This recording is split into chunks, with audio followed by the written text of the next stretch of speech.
8, 7, 6, 5, 4, 3, 2, 1, 0.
Mesdames et messieurs, bonjour et bienvenue dans cette émission. Vous savez que les États-Unis d'Amérique sont un grand soutien, un grand partenaire pour la République démocratique du Congo. Lors des dernières élections, les États-Unis d'Amérique ont eu une position plus ou moins controversée. Après avoir critiqué le déroulement de ces élections et sanctionné certaines personnalités qui ont organisé ces élections, les États-Unis d'Amérique ont quand même pris acte de l'élection du nouveau président de la République démocratique du Congo, Félix Antoine Tshisekedi Tshilombo. Quels sont les intérêts des États-Unis d'Amérique en République démocratique du Congo? C'est quoi la nouvelle politique des États-Unis avec le nouveau président congolais? C'est à ces questions que va essayer de répondre notre invité d'aujourd'hui, Monsieur Herman Cohen, qui est avec moi sur ce plateau. Monsieur Cohen, bonjour. Bonjour, monsieur. Merci beaucoup d'accepter de répondre à nos questions aujourd'hui. Je rappelle que vous êtes, comme je peux dire, Monsieur Afrique des États-Unis, parce que vous connaissez très bien l'Afrique subsaharienne, parce que vous avez été assistant du secrétaire d'État aux affaires africaines, ambassadeur américain en Gambie, au Sénégal. Vous maîtrisez en tout cas l'Afrique subsaharienne et vous avez été conseiller de l'un des présidents des États-Unis d'Amérique. Vous avez travaillé au Conseil de sécurité nationale américain et aujourd'hui vous êtes président et CEO de votre organisation qui apporte des conseils aux investisseurs qui veulent aller investir en Afrique. Je vous remercie de bien vouloir nous donner ce temps. Plaisir pour moi. La première question que j'aimerais bien vous poser, c'est celle de savoir, c'est quoi aujourd'hui les intérêts des États-Unis d'Amérique en République démocratique du Congo? L'Amérique s'intéresse au Congo parce que c'est un très grand pays, il y a beaucoup de monde. Et en principe, le pays doit être très riche parce qu'il y a beaucoup de minerais qui sont en demande par tout le monde. Parce que, par exemple, le cobalt, qui est très important pour la technologie, pour les téléphones cellulaires, etc. Il n'y a que 2 pays dans le monde qui produisent le cobalt. Ça, c'est la Russie et la République démocratique du Congo. Donc, on a besoin de toutes ces choses-là. Deuxièmement, l'Amérique voudrait voir une réduction de la pauvreté au Congo. Si l'argent arrive à partir de ces ventes, il faut que ce soit dépensé pour aider les peuples dans l'éducation, santé, infrastructure et aussi pour créer le travail pour la population. Et ces intérêts aujourd'hui, est-ce qu'ils sont nouveaux ou ces intérêts ont toujours existé? Ces intérêts ont toujours existé. Pour les États-Unis, le Congo n'était jamais un pays stratégique dans la guerre froide, etc.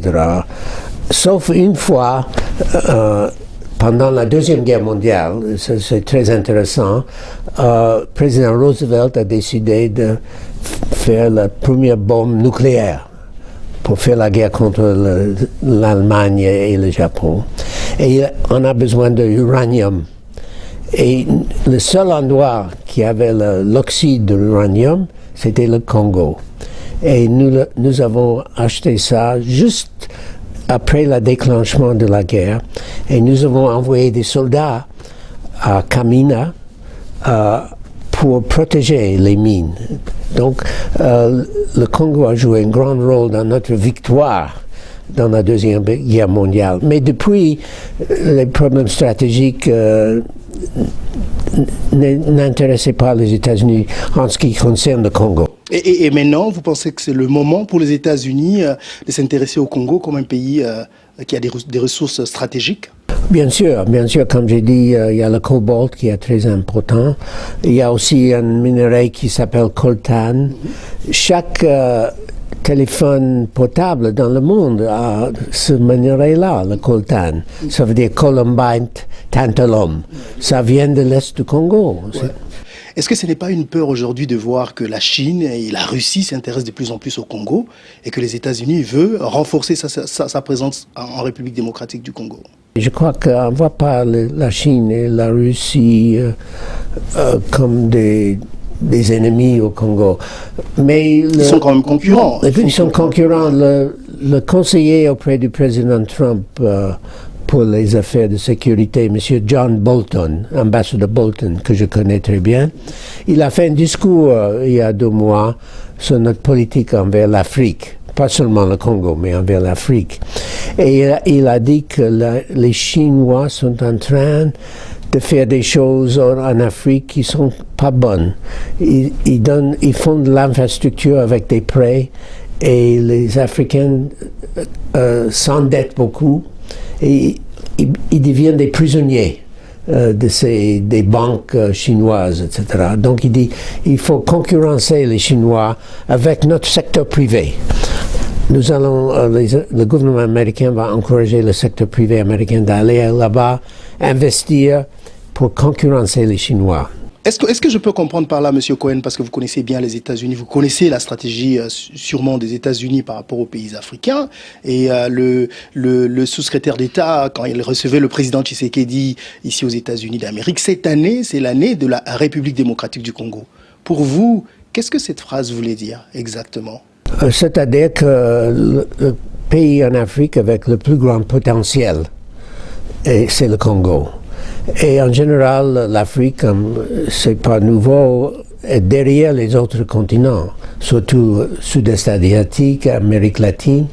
En point de vue développement économique, le Congo, l'Afrique en général est assez loin derrière. Donc, pour nous, ce qui compte, c'est que les Africains deviennent riches et ils peuvent acheter nos produits, n'est-ce pas, et ils peuvent nous envoyer leurs produits. D'accord. Mais continuer à soutenir les Africains avec l'aide, avec la charité, le président Trump n'aime pas ça. Il veut que les Africains deviennent riches eux-mêmes. Alors, quand on voit la position des États-Unis d'Amérique des 20 dernières années, je vais peut-être finir par là pour rester sur la stratégie, on a eu l'impression que les États-Unis étaient plutôt plus proches du Rwanda qui était accusé d'agression à la République démocratique du Congo. Est-ce qu'aujourd'hui, cette tendance a changé? Oh, je crois que ça a changé beaucoup parce que le Rwanda est un pays ami, mais c'est très petit. Le Rwanda a trop de population, donc le Rwanda ne peut pas être viable sans l'aide de l'étranger. Ça va durer infiniment, n'est-ce pas? Tandis que le Congo est un pays avec un très grand potentiel, et donc il faut faire tout pour promouvoir des investissements au Congo. Mais ce n'est peut-être pas l'image que le président Donald Trump donne par rapport à l'Afrique. C'est comme si, lui, l'Afrique ne l'intéresse pas. Et d'ailleurs, il a fait une déclaration pour dire que c'était des pays des merdes. Même si plus tard, il a essayé de se corriger. Comment, en même temps, on peut concilier ce genre de déclarations avec l'intérêt des États-Unis vis-à-vis des pays africains? Non, je suis pas d'accord. Il faut vous rappeler qu'en 2017, il a envoyé son ambassadeur auprès des Nations Unies, Mme Nikki Haley, en Afrique. Et il a dit qu'il faut aller au Congo parce qu'ils sont en difficulté, parce qu'il n'y avait pas d'élection, il y avait des délais et tout ça. Et c'est elle qui est allée à Kinshasa le mois de juin 2017. Elle a eu un entretien avec ancien président Kabila pendant 3 heures, tête à tête. Et après, Kabila a dit, nous aurons une élection avant la fin de 2018 et moi je ne serai pas candidat. Et c'est elle qui a persuadé Kabila de faire ce qu'il fallait faire. Et c'est Trump qui a envoyé Mme Haley là. Donc, on ne peut pas dire qu'il ne s'intéressait pas. Vous connaissez l'Afrique. Vous avez vu passer beaucoup de présidents. Dans notre pays, vous avez vu passer Mobutu, Kabila le père, le fils, et aujourd'hui Félix Tshisekedi qui est là. Et quand je vous entends parler du fait que Mme Allé était partie au Congo, c'est elle qui a convaincu Joseph Kabila. Et quand on voit comment les choses se passent au Congo, en Afrique aujourd'hui, M. Cohen, est-ce qu'on peut dire que les Africains ne sont pas capables de résoudre leurs propres problèmes et qu'il faut que tout le temps, ce soit des puissances étrangères comme les États-Unis pour résoudre leurs propres problèmes? Il y a beaucoup de problèmes en Afrique. Mais je vois du progrès, par exemple, quand je vais au Ghana, quand je vais en Côte d'Ivoire, Afrique du Sud, Botswana, Namibie. Ces pays sont en train de faire beaucoup de progrès.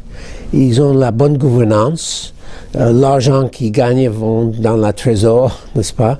Donc je vois des signes de progrès.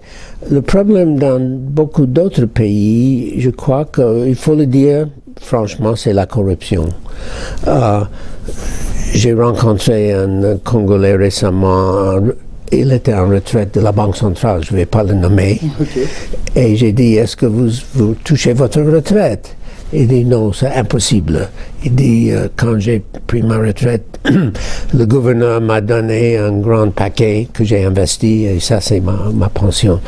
Donc, à mon avis, le problème, c'est la corruption, et trop d'argent qui est gagné par le pays ne va pas dans le trésor. C'était pas ça ma question. Ma question, c'était de savoir si l'Afrique pouvait être... Est-ce que les dirigeants africains peuvent rien faire sans la communauté internationale, ou c'est une sorte de dictat que ces pays font justement pour gérer ces pays entre guillemets pauvres? Non, je crois qu'ils sont très capables. Je vois des Africains avec la bonne éducation.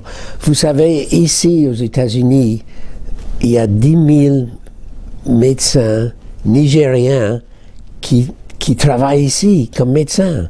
Et leur éducation médicale est formidable. Et ils sont tous acceptés aux États-Unis, travaillent dans les hôpitaux, etc. Donc il y a beaucoup d'Africains qui sont très capables, des Congolais, non, mais le problème c'est la bonne gouvernance. Il y a des gouvernants, il y a des chefs d'État, etc., qui ne pratiquent pas la bonne gouvernance. C'est ça. S'ils changent, ils pratiquent la bonne gouvernance, ils sont capables de trouver des solutions pour tous les problèmes. Alors, Monsieur Cohen, revenons à ce sujet. Je pense que les gens attendent. C'est sur les élections, les dernières élections en République démocratique du Congo. Ces élections ont fait couler beaucoup d'encre. On se souvient qu'avant la publication des résultats, les États-Unis a menacé quiconque pourrait publier des résultats qui vont à l'encontre des vrais résultats des urnes. Quelques jours après, finalement, c'est Félix Tshisekedi qui est élu président de la République. Alors que la tendance des États-Unis à l'époque soutenait que c'était la vérité venait de l'Église catholique qui a sorti le nom de Martin Fayulu. Et finalement, les États-Unis changent quelques jours après et reconnaissent Félix Tshisekedi comme prend acte de l'élection de Félix Tshisekedi. Comment peut-on expliquer ce revirement de position des États-Unis? Bon, je crois que pour les États-Unis, ce qui compte, c'est le départ de Kabila. Parce qu'il était au pouvoir depuis 2002 et le Congo n'a pas fait de progrès sur le plan économique, la réduction de pauvreté. Et priorité numéro 1, c'était le départ de Kabila. Donc, l'élection de Félix Tshisekedi était bonne. Donc, peu importait à l'époque qui gagne, pourvu que Kabila parte. Ça, c'était le plus important. Aussi, il y avait des arguments, si c'était Tshisekedi, Fayulu. Les gens de UTPS, ils avaient des arguments que c'était vraiment Félix Tshisekedi qui a gagné, et l'Église catholique a dit le contraire. Il faut soutenir Félix Tshisekedi, il faut affaiblir Kabila. Donc tout le monde est sur la même page. Bon, ça, soutenir Félix Tshisekedi. Ça, on est déjà quelques mois après, hein, c'est 4 mois après. Mais au moment, qu'est-ce qui a poussé les États-Unis à changer sa position? Comme j'ai dit, ce qui comptait pour les États-Unis, c'est un changement de régime, qui a plus de groupe Kabila au pouvoir, qui n'a rien fait pour le peuple, n'est-ce pas? Et nous connaissons Félix Tshisekedi et son père, par exemple. Après la conférence nationale de Mobutu, je crois que c'était 1992, c'est moi qui ai négocié avec Mobutu que Étienne Tshisekedi devienne Premier ministre. Donc j'ai connu Étienne, j'ai connu la famille depuis longtemps, je connais Félix depuis longtemps. Et je crois que c'est un homme de confiance qui peut faire de bonnes choses pour le Congo. Et Washington pense la même chose. Et parce qu'en même temps, si c'était pour que Kabila parte, mais les États-Unis ont quand même sanctionné certaines personnalités, notamment le président de l'ancienne Assemblée nationale, un des juges de la Cour constitutionnelle, le président de la CENI et son vice-président. Pourquoi avoir sanctionné des personnalités d'une institution d'où vient l'actuel président et reconnaître le président? Oui, j'avoue que c'est une contradiction. Ouais, je ne comprends pas non plus. Mais ce qui compte, c'est que le gouvernement des États-Unis soutient Félix Tshisekedi. C'est ça qui compte. Tout le reste, c'est donc la démocratie, c'est pas important. Non, dans ce cas, ce qui compte, c'est le changement de régime. Alors quand on voit la même chose, hein, les États-Unis a eu une réaction très dure vis-à-vis du président Maduro au Venezuela. Les États-Unis ont plutôt supporté l'opposition plutôt que le pouvoir en place, et a menacé, a soutenu clairement. Et pourquoi 2 poids 2 mesures par rapport au Congo? Non, c'est pas 2 poids 2 mesures. Le problème en Venezuela, c'est que le gouvernement d'abord de Chavez, après de Maduro, est tombé complètement en ruine. Avant, c'était une grande puissance du pétrole, n'est-ce pas? Ils ont nationalisé l'industrie du pétrole, c'est-à-dire le secteur privé est parti, et ils ont commencé à 3 millions de barils par jour et tombé à 500 000. Pourquoi? Ils n'ont pas fait l'entretien, ils n'ont pas géré le pays. Et si 2 millions de gens sont partis comme réfugiés, ça veut dire qu'il y a quelque chose qui ne va pas, n'est-ce pas? Donc c'est une situation tout à fait différente, c'est pas la même chose que le Congo. Le pays est en très grande difficulté et il faut absolument changer le régime là-bas. Mais c'est à quel moment que les États-Unis s'est rendu compte que Joseph Kabila, c'était pas la bonne personne à la tête du pays? Parce qu'on sait que depuis le début, il a toujours bénéficié du soutien des États-Unis. Joseph Kabila, proche du Rwanda, comme on le disait, Rwanda proche des États-Unis, donc Joseph Kabila devait être ami aux États-Unis. C'est à quel moment vous pensez que les États-Unis s'est rendu compte qu'il faut en finir avec Joseph Kabila? Oh, je crois que c'est surtout quand président Kabila a commencé à parler de changer la Constitution. Je crois qu'il a dit ça au but de 2015. Il faut un référendum, changer la Constitution, parce que Kagame a fait ça, président de République du Congo a fait ça, et dit pourquoi pas nous, n'est-ce pas? À ce moment-là, l'Amérique a dit non, pas possible, on n'accepte pas ça. Beaucoup de gens pensent que l'une des raisons pour lesquelles les États-Unis ne voulaient plus de Joseph Kabila, c'est aussi parce qu'il a touché à certains intérêts américains, notamment la révision du code minier qui peut-être mettait en difficulté certaines entreprises d'origine américaine. Que diriez-vous par rapport à ça? Non, parce qu'il y avait une grande entreprise américaine là-bas, Freeport-McMoRan, qui a travaillé dans le gisement de Tenke-Fungurume. Et moi, j'ai pas visité, mais tout le monde qui a visité a dit que c'était un investissement formidable avec des écoles, avec des maisons pour les ouvriers, etc. Mais à cause de leurs problèmes financiers ailleurs, ils ont vendu ça aux Chinois. Donc il n'y a plus d'intérêt américain dans les mines au Congo. Et ça, leur départ était avant le changement du code minier. Et Joseph Kabila, il est parti sans bouger, comme on dit. Il est toujours là aux côtés de Félix Tshisekedi. Et les États-Unis soutiennent l'actuel président, Félix Tshisekedi. C'est quoi la stratégie des États-Unis de soutenir quelqu'un, mais qui travaille avec quelqu'un que les États-Unis n'aiment pas? Il y a un petit problème là. Non, je crois que petit à petit, le président Félix Tshisekedi va augmenter son pouvoir. Et je crois que d'ici encore un an, Kabila sera complètement effacé. Félix Tshisekedi qui est arrivé d'ailleurs aux États-Unis, je rappelle qu'il n'a pas été reçu par le président Trump. Il y a eu beaucoup d'encre qui ont coulé là-dessus. C'est quoi la raison pour laquelle le président Trump n'a pas reçu Félix Tshisekedi? Est-ce qu'aujourd'hui, si le président Trump va au Congo et qu'il est reçu par le vice-ministre des Affaires étrangères, est-ce que ce ne serait pas vu comme une insulte au président américain? Non, ce n'était pas une insulte parce que d'abord, il n'est pas venu aux États-Unis en visite officielle. Ici aux États-Unis, nous avons un système de visite officielle des chefs d'État. Il y a à peu près 2 par mois, n'est-ce pas? Et avec ça, il y a des déjeuners d'affaires, etc., beaucoup de choses.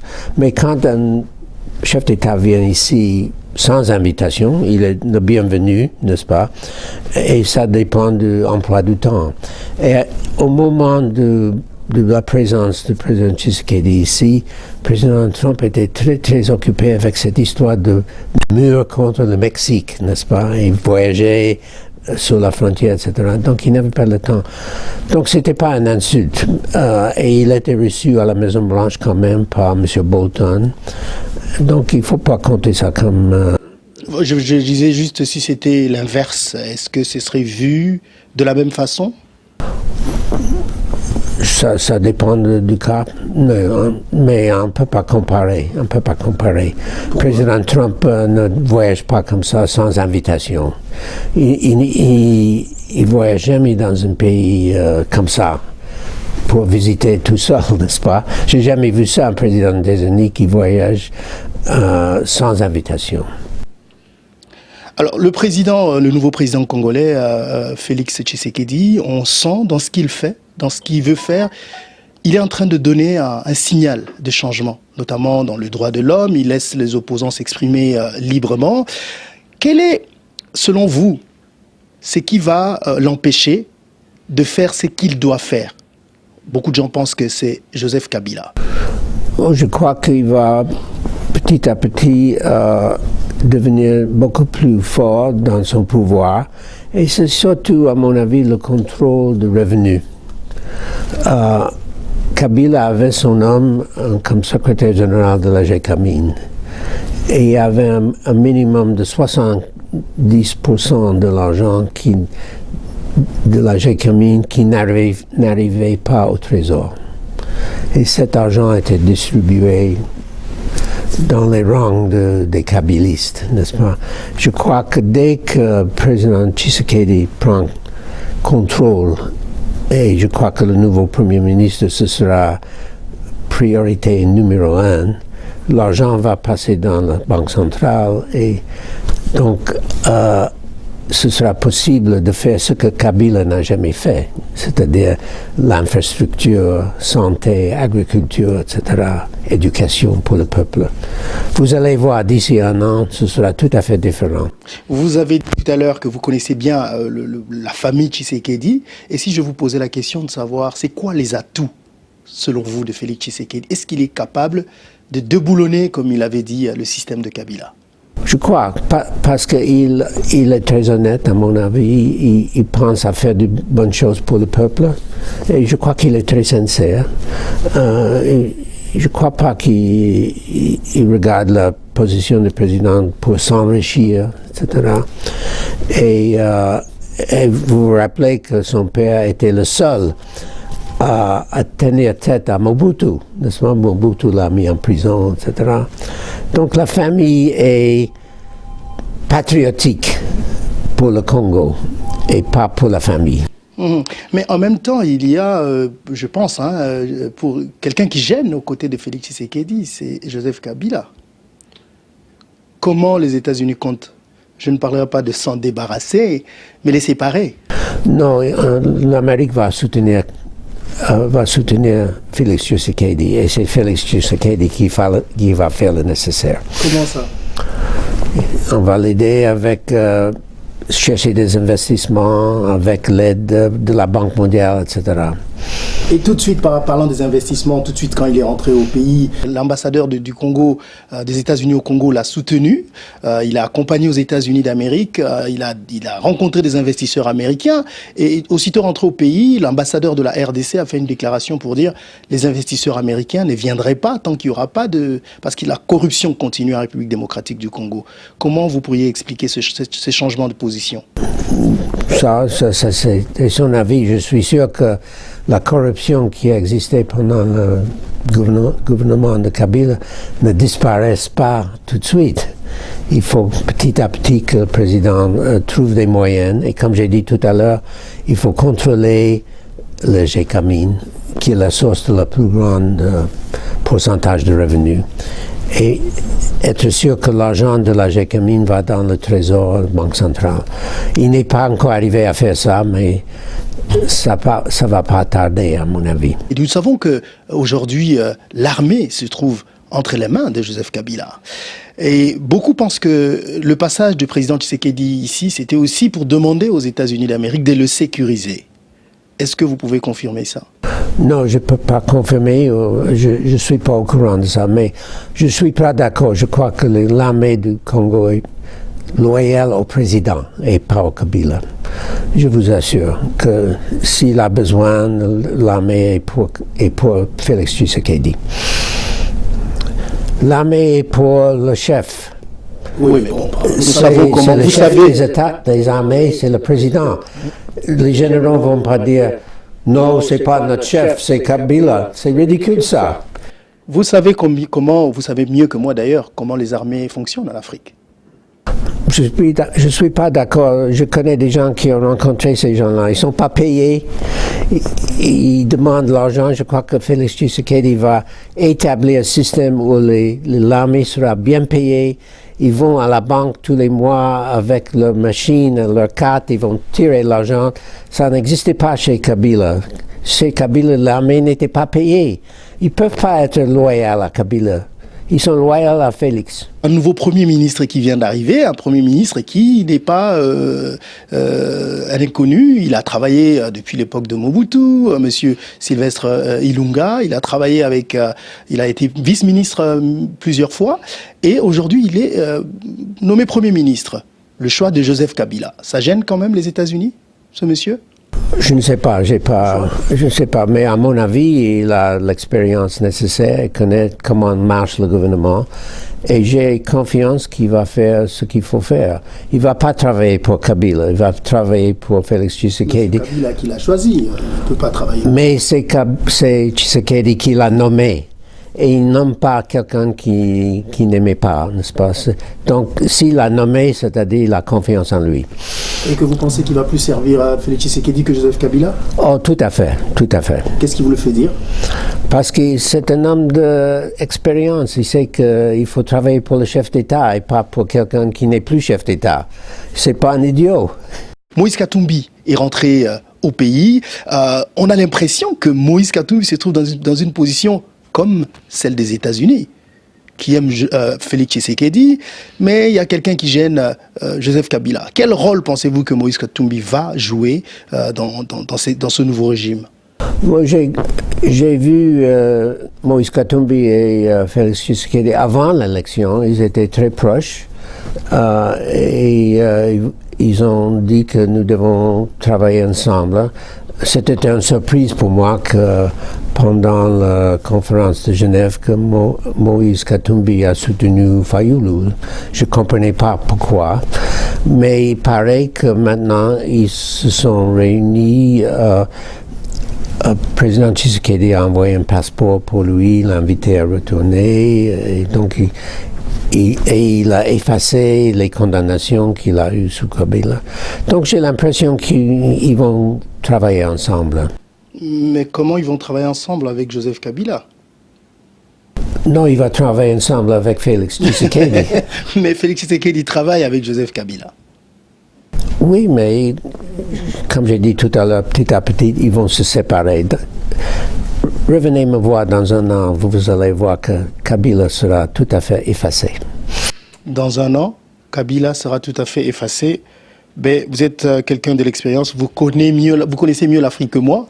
Je suis prêt à vous croire et dans une année, je reviendrai vous voir. Il y a quelque chose dans le milieu de Congolais. On parle de la Belgique qui a toujours une mainmise sur le Congo parce que la Belgique verrait le Congo comme toujours sa propriété et que les États-Unis, la France, aucun pays ne peut faire quoi que ce soit au Congo sans passer par la Belgique ou mieux, sans demander la permission de la Belgique. Est-ce vrai pour les États-Unis? Non, pas du tout, pas du tout. Ce que, comme dit M. ambassadeur John Bolton dans son discours, il dit nous cherchons une ambiance pour attirer les investisseurs américains. C'est ça qui compte. Et ils vont essayer avec Félix Tshisekedi de créer cette ambiance, c'est-à-dire éliminer la corruption. Ce que l'investisseur américain cherche surtout, c'est que si j'ai un investisseur, j'ai un contrat, est-ce que je peux aller devant un tribunal pour défendre mon contrat? Et maintenant, on ne peut pas. C'est-à-dire, ce juge-là travaille pour quelqu'un d'autre. C'est ça que les Américains... Donc, nous allons, ou le gouvernement américain va travailler avec le président Tshisekedi pour créer cette ambiance de bonne gouvernance qui va attirer les investisseurs. Et je crois que le président Tshisekedi voudrait faire coopérer avec ça. Alors, ça va ressembler à quoi les prochains jours, la stratégie américaine sur le Congo? Est-ce que ça va être le renforcement du personnel américain sur place? Je parle de l'ambassade et d'autres intérêts américains. Est-ce que ça va être la multiplication appelons ça des États-Unis, ou ça va être le renforcement d'une présence sécuritaire aux États-Unis? Non, je crois que dès qu'il y a des ministres en place, le gouvernement américain va commencer à travailler. Par exemple, moi, comme homme d'affaires et travaille avec les investisseurs, j'ai un projet pour faire une centrale électrique à Goma, utilisant le gaz méthane dans le lac Kivu. Donc, le gouvernement américain est très positif pour ça. Donc, je vais demander au gouvernement américain d'aider dans la finance de ce projet. Et il y a un consortium de Congolais, des hommes d'affaires congolais à Goma, qui sont en train de discuter ça. Et aussi, il y a un autre barrage sur le Ubangi. Je travaille pour ça.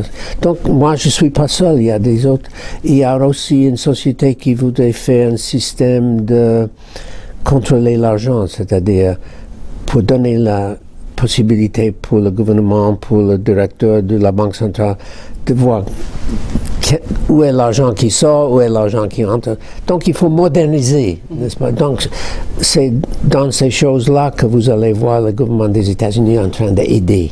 Oui, mais on voit par exemple avec Ebola aujourd'hui, quand il y avait Ebola dans d'autres pays africains, on a vu que les États-Unis s'est complètement investi avec des millions de dollars. Mais les États-Unis apparemment est en train d'hésiter à investir sur la lutte contre Ebola au Congo. Ils ne sont pas très présents. Non, ils sont très présents. Qu'est-ce qu'ils ont fait jusque-là? Il y a le centre de contrôle de maladies d'Atlanta. Ils ont envoyé tout un groupe là-bas. Ils sont là-bas à travailler. Le problème, c'est que, pour une raison que j'ignore, les habitants là-bas ont peur des étrangers. Je suppose à cause des guerres, des milices, etc. Donc, mais les Américains sont présents avec beaucoup d'argent, avec beaucoup de personnel. Monsieur Cohen, nous sommes arrivés à la fin de l'émission. En tout cas, un grand merci à vous de nous donner ce temps pour partager avec nous votre vision, votre façon de voir. Mais je voudrais quand même revenir à vous en tant que conseiller des hommes d'affaires qui voudront ou qui veulent aller investir au Congo. Qu'est-ce que vous leur donneriez comme conseil actuellement? Est-ce qu'ils peuvent être assurés que maintenant c'est le meilleur moment, plus que jamais, d'aller investir en RDC?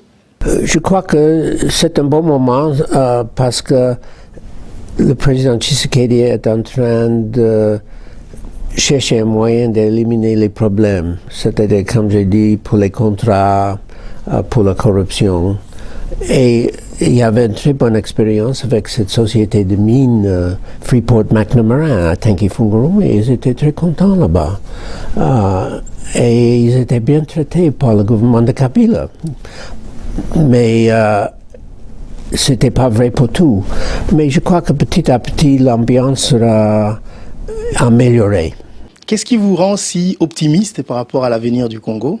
Parce que je connais le président et j'ai beaucoup confiance en lui. Monsieur Herman Cohen, merci. Je vous en prie.